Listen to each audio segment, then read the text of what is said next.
Thank you, Mr. Chair.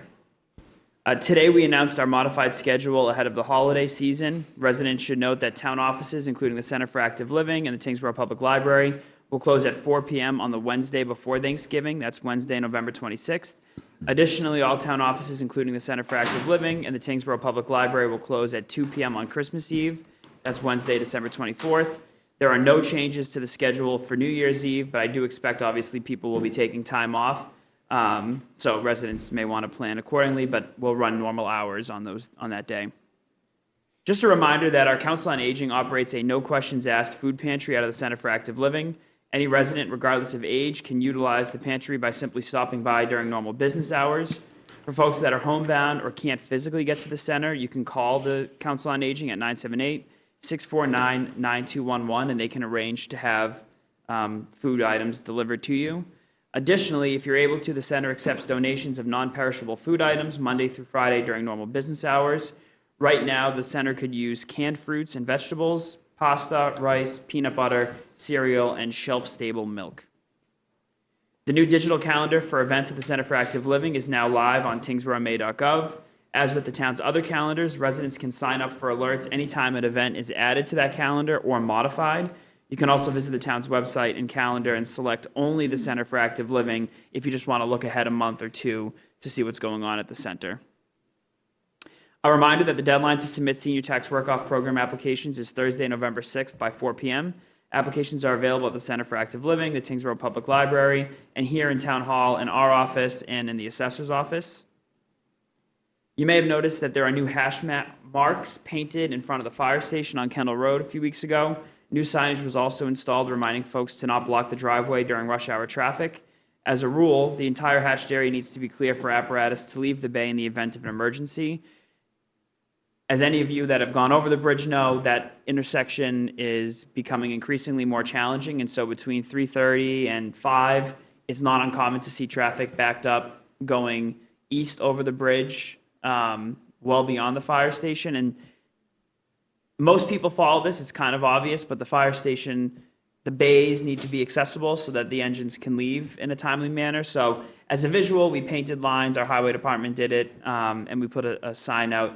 It's worked relatively well, but people just need to pay a little extra attention that you would want that ambulance to get out if you needed the help, so to think accordingly.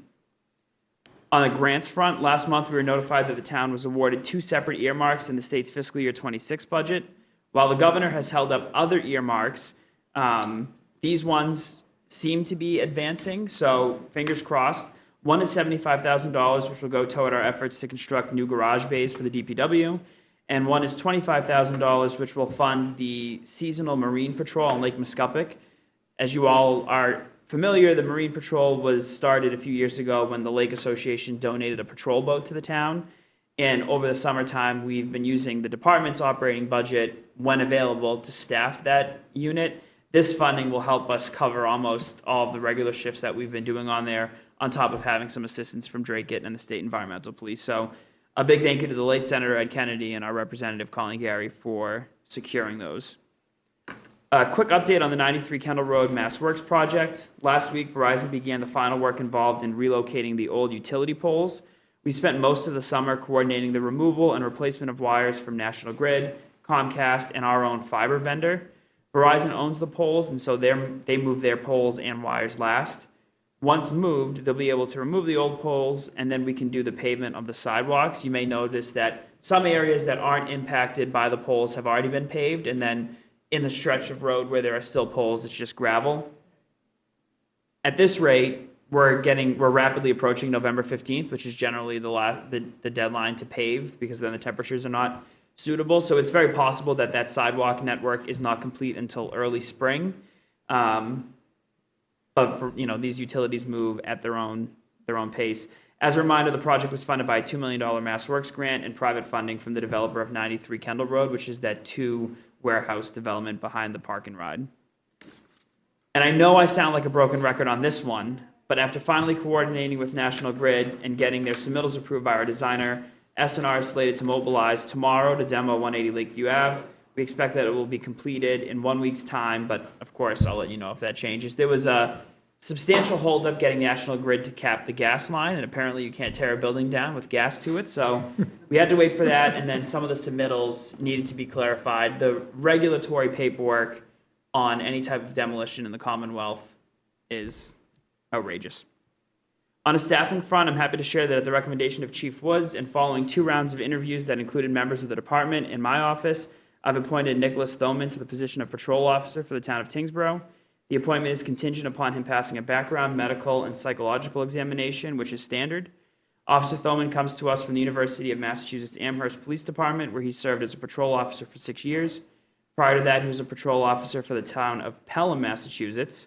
Officer Thoman has a host of certifications and training, including being a certified chemical munitions instructor, sexual assault investigator, and a Citizens Police Academy instructor.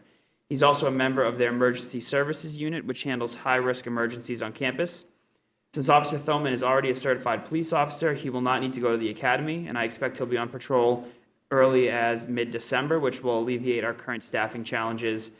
As a reminder, we have 2 other officers currently completing the academy. They're expected to graduate in February, and then they'll begin their 8-week FTO program. So in all reality, they'll probably be serving their own patrol shifts by some point in April.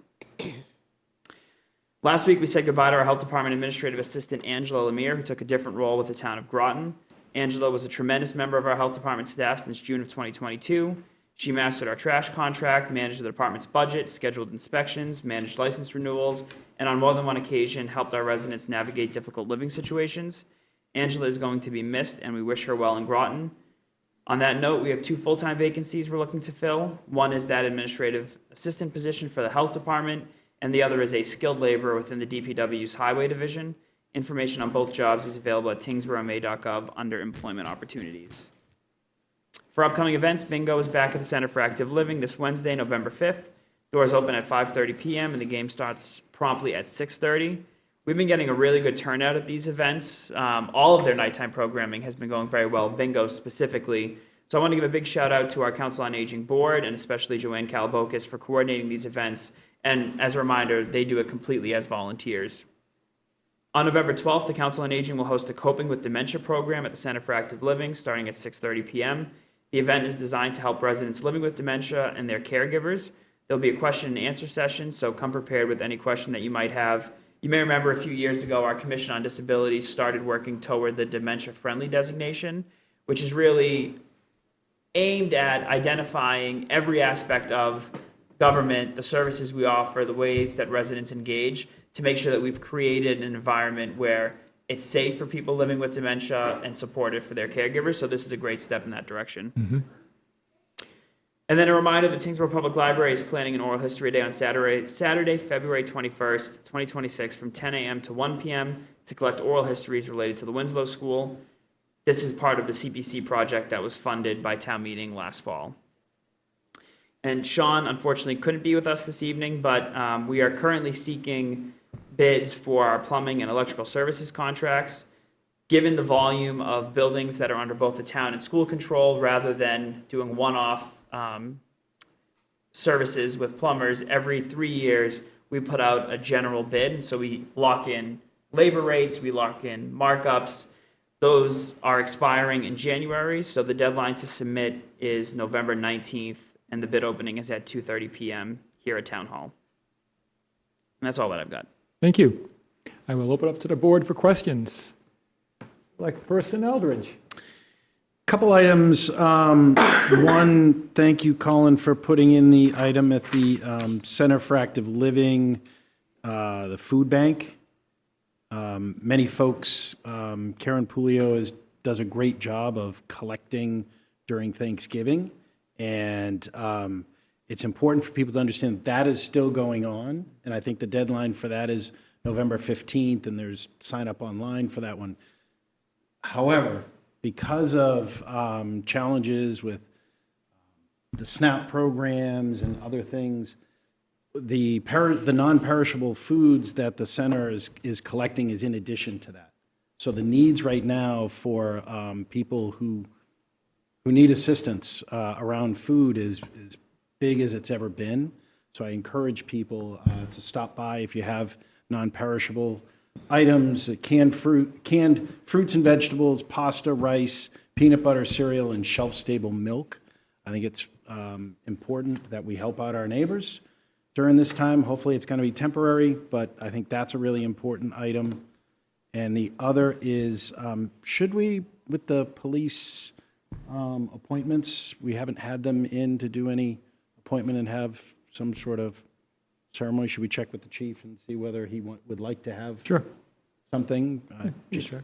I think it's important for us to welcome everybody, and especially some of the new officers. So I'll leave that up to you and the chief to figure out. Very good. That's it. All right, Select Person Cohen. Well, great job. Select Person Coughlin. Yeah, just a question on the potential $25,000 grant. Would that be used to help alleviate some of the issues that have been identified over the summer, like around the area, the beach area? You know what I'm talking about, right? Can you see my blood pressure rising? I wasn't trying to do that. So, yes and no. This money will exclusively fund essentially overtime shifts. Okay. Obviously, we don't have a Marine unit whereby there are officers who are budgeted specifically to work in the Marine unit. So what this $25,000 will do is cover the expenses that we would have spent to put an officer on the boat. Having an officer out there will minimize some of those issues. The state Division of Fisheries and Wildlife, there's another one underneath it, but that's the parent one, worked with Drake It to put a security camera in at the boat ramp. Our biggest problem is that in the summertime, too many boats and personal watercraft are being put on the water.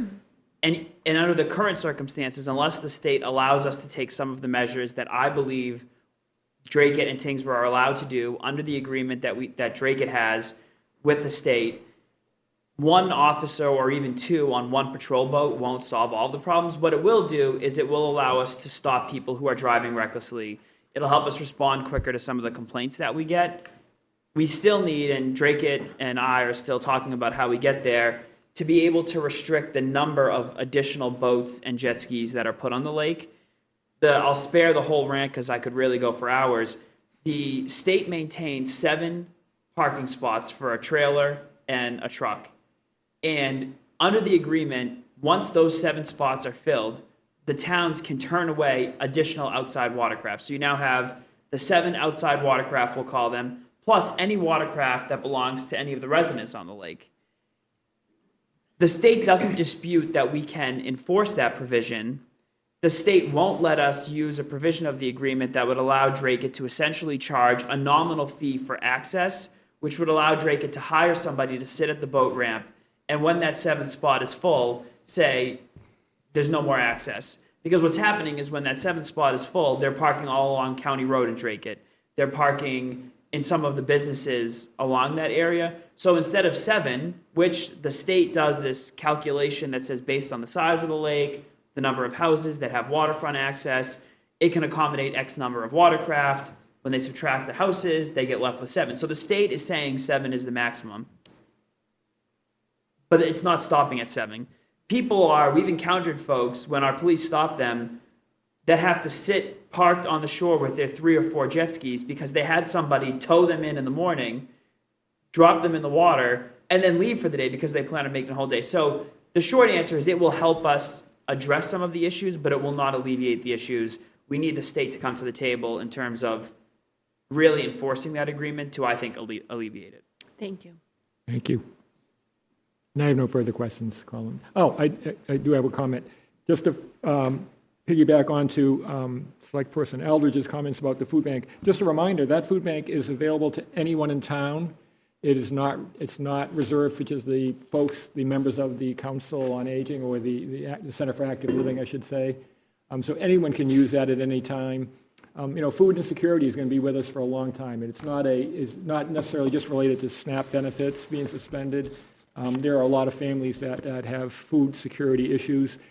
I encourage them to partake and use that food bank whenever they need it. And further, the rest of the town come together as a community and stock that bank, and so that we make it an asset that people can use. So thank you.